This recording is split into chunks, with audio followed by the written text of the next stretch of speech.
देखिए, कल जो है दिल्ली सर्विसेज बिल राज्यसभा में पास हो गई और ये बिल लोकसभा में 3 अगस्त को ही पास हो गई थी। भारी हंगामे के बीच लोकसभा में पास हुई और कल ये बिल रात में तकरीबन 10 बजे इस बिल पे मोहर लगी है और लोकसभा में ये बिल पास हुई है।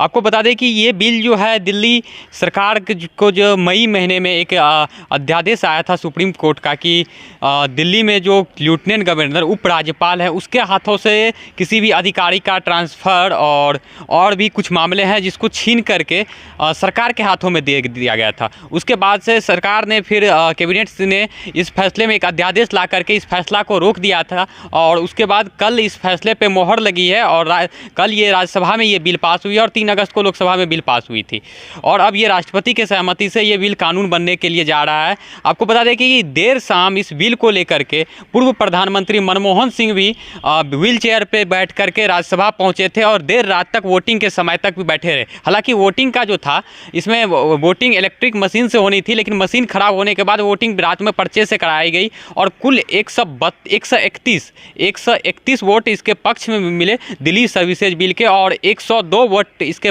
विपक्ष में मिले। विपक्ष की सबसे बड़ी बात यह है कि इससे पहले जो भी बिल आती थी सब पार्टियां का अलग अलग सहमत रहता था, लेकिन विपक्ष एक गोल बंद होकर के जितने भी विपक्ष थे इंडिया की गठबंधन में जितने भी विपक्ष हैं सारे विपक्ष ने एक साथ इस बिल के राज्यसभा में इसकी असहमति जताई है। प्रॉब्लम ट्रांसफर पोस्टिंग के अधिकार का नहीं है, विजिलेंस को कंट्रोल में लेकर बंगला जो बना दिया है इसका सत्य छुपाना है।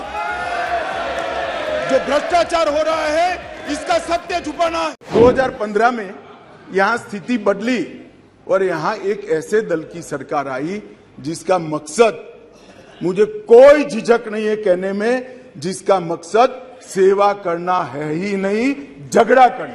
चुनाव जीतने के लिए, किसी समर्थन हासिल करने के लिए, किसी पक्ष का विधेयक का समर्थन करना या विरोध करना, ऐसी राजनीति नहीं करनी चाहिए। देखिए, इस बिल पे जब राज्यसभा में मोहर लगी उसके बाद से विपक्ष ने इसको लेकर के हंगामा खड़ा कर दिया और उसके बाद गृह मंत्री अमित शाह ने कहा कि दिल्ली सर्विसेज बिल पर जवाब देते हुए अमित शाह ने कहा कि सुप्रीम कोर्ट ने पुलिस और पब्लिक ऑर्डर पर काम करने का अधिकार केंद्र को दिया है और सेवा का अधिकार राज्य को देने की बात कही है। इसमें यह भी कहा गया है कि केंद्र सरकार को किसी भी विषय पर कानून बनाने का अधिकार है। उन्होंने कहा कि संविधान कहता है कि केंद्र को किसी भी विषय पर कानून बनाने का अधिकार है।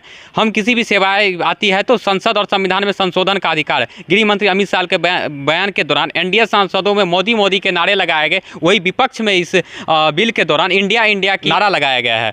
और मैं आपको बता दूं कि आप जो इंडिया समझ रहे हैं ये वो इंडिया की बात नहीं हो रही, ये महागठबंधन वाली इंडिया की बात हो रही है, जो कि कुछ दिन पहले कर्नाटका में जो महागठबंधन के बाद यूपीए का नाम बदल के इंडिया किया गया था, मैं उस इंडिया की बात कर रहा हूँ। आपको ये खबर कैसे लगी कमेंट बॉक्स में जरूर बताइएगा। मैं हूँ बिमलेंदु, तब तक के लिए धन्यवाद। यदि आप मेरे इस वीडियो को यूट्यूब पे देख रहे हैं तो मेरे चैनल को सब्सक्राइब कर लिए, यदि फेसबुक पे देख रहे हैं तो मेरे पेज को फॉलो कर ले। मिलते हैं अगले वीडियो में, तब तक के लिए धन्यवाद।